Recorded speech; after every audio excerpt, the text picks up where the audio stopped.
Support comes from Gemma, architects, planners, and designers seeking to bring joy to their clients and communities.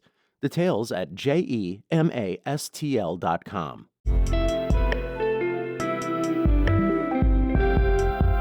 From the St. Louis Public Radio Newsroom, this is The Gateway. It's Monday, March 16th. I'm Abby Larico.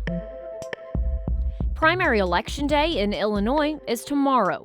On the ballot are local U.S. House seats, Republicans in the governor's race, and Democrats hoping to succeed retiring Senator Dick Durbin. While they may have slight differences on policy issues, they largely agree from a philosophical standpoint. And all in all, I think this one could be pretty competitive on Tuesday night. St. Louis Public Radio's Will Bauer breaks down all the primary races we'll be watching. That's coming up after this news on The Gateway.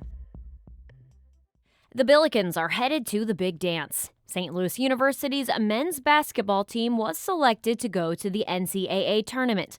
That's despite a loss in the semifinals of the Atlantic 10 tournament over the weekend. The 28-5 Billikens are the 9th seed in the Midwest Regional and will play 8th-seeded Georgia on Thursday in Buffalo. They will start the tournament with some assurances head coach Josh Schertz will stay around for a while. The school and the coach announced they have agreed in principle to a long-term contract extension. Mizzou is the 10th seed in the West Regional and will take on 7th-seeded Miami, Florida in St. Louis at Enterprise Center on Friday. The University of Illinois is the 3rd seed in South Regional and will play 14th-seeded Penn in Greenville, South Carolina on Thursday. Missourians on probation or parole could soon regain their right to vote. A voting rights bill recently passed through the Missouri House and has moved to the Senate. As St. Louis Public Radio's Andrea Henderson reports, some criminal justice advocates say this legislation could usher in a slew of new voices to civic engagement. Courtney Everett is formerly incarcerated and has been disenfranchised for years, but is now able to cast his ballot.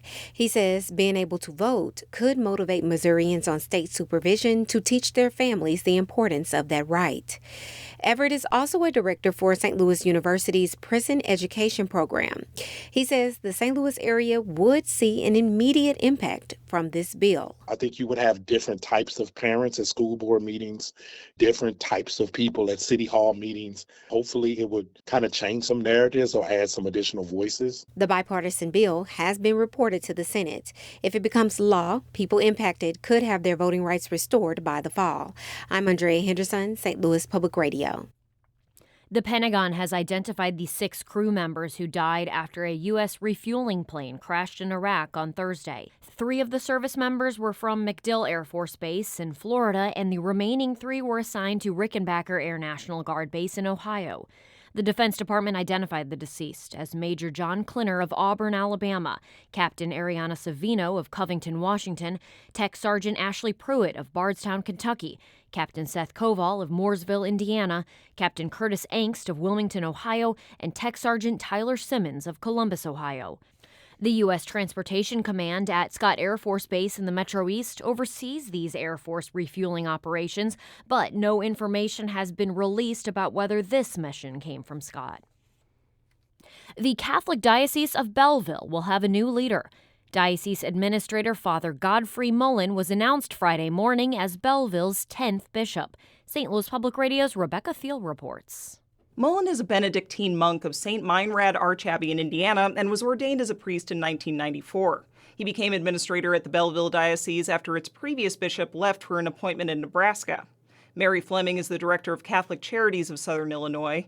She describes Mullen as jovial and says he's passionate about using stewardship as a model to grow the church. No matter what talents we've been given, we can use those to work toward the good of others. Mullen currently serves as the rector of the Cathedral of St. Peter in Belleville.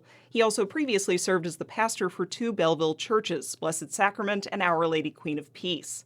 Mullen will be ordained as bishop of the diocese on May 1st. I'm Rebecca Thiel, St. Louis Public Radio. As part of the nation's 250th anniversary this year, the Illinois State Museum in Springfield is collecting family stories to feature in exhibits, programs, and social media posts. The museum is seeking generational stories that have been told and retold over time, but they say all stories are welcome, including modern ones. This year's A Land of Stories initiative also includes planned exhibits around Indigenous life, the natural world, and the legacy of U.S. Route 66. Stories can be submitted online at the Illinois State Museum's website. Now's your chance to help make springtime in Missouri a bit less stinky. Registration is open for this year's state Calorie Pair Tree Buyback Program. It's put on by several organizations, including the Department of Conservation and Forest Relief of Missouri. From today through the next month, participants can sign up for a free native tree to plant in exchange for cutting down one or more of the invasive Calorie or Bradford pears on their property. The trees are known for their puffs of white flowers and their distinctively fishy smell. They're not native to Missouri, and their weak branches and trunks are easily damaged in our spring weather. The free replacement trees will be available for pickup April 21st from several locations around the state, including St. Louis, St. Charles, Rolla, and Hannibal. You can register at the Department of Conservation's website.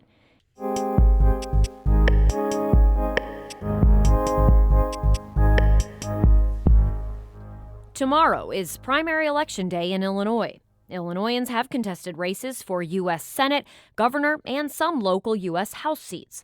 St. Louis Public Radio's Metro East reporter Will Bauer spoke with our Marissa Ann Lewis-Thompson to break it all down. Longtime Democrat Dick Durbin announced last year he would not seek a sixth term in the U.S. Senate, and that set off a crowded field of 10 Democrats to jump into the race, and yet only 3 are considered to be competitive.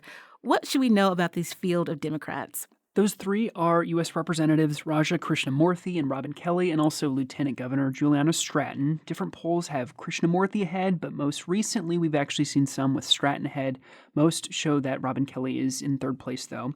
There's been lots of back and forth, mostly about campaign finance and allegations from both Krishnamurthy and Stratton that they've accepted campaign funds from MAGA-aligned donors, and there's been a lot of money in this race. Stratton is endorsed by Illinois Governor J.B. Pritzker and a handful of sitting U.S. senators. Krishnamurthy has raised nearly $30 million and has been on TV since last summer. Kelly has the support of the Congressional Black Caucus, which doesn't like how involved Governor Pritzker has gotten in this race.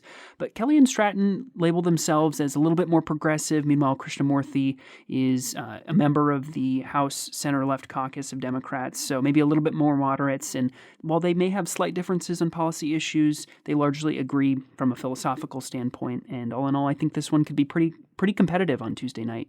And what about Republicans? There are 6 running, but this race isn't expected to be as competitive. Former Illinois GOP Chair Don Tracy is the front runner. And I think it's important to remember here, the Democratic primary, pretty competitive because most people think that's the race that will pick the next U.S. Senator, given that Illinois is a tough place for Republicans to win.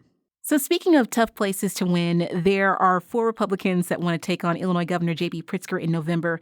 Pritzker is running for a third term. Who are these candidates? Yeah, first off, Darren Bailey. He's a farmer from Clay County. He served brief stints in both chambers of the state house, and he was actually the nominee for the Republicans in the governor's race in 2022, and he lost to Governor Pritzker by 12 percentage points, and he wants another chance. He's a little more focused this time on economic issues and less on social issues. However, the other 3 in the race say they may have supported Bailey in the past, but they need someone else to represent their party.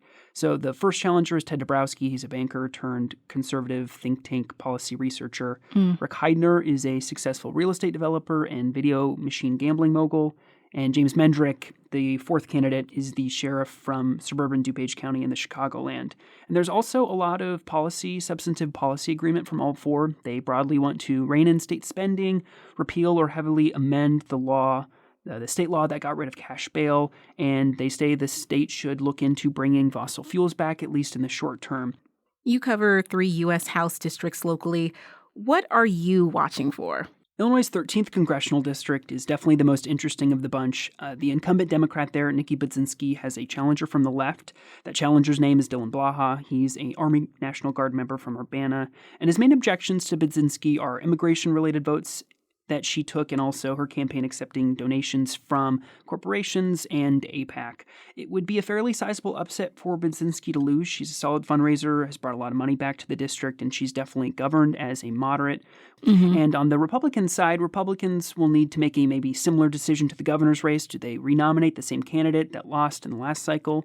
His name is Joshua Lloyd. He's a young entrepreneur, but he lost by 16 points in 2024 to Nikki Budzinski. And the new face would be Jeff Wilson. He's a Champaign County board member and believes he's got the experience and better fit for Republicans to flip this seat.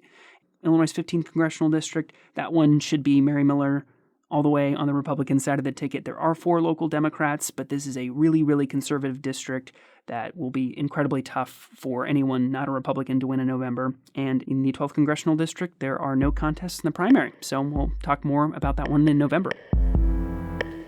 That was STLPR's Metro East reporter Will Bauer speaking with our Marissa Ann Lewis Thompson. Thanks to editor Fred Ehrlich.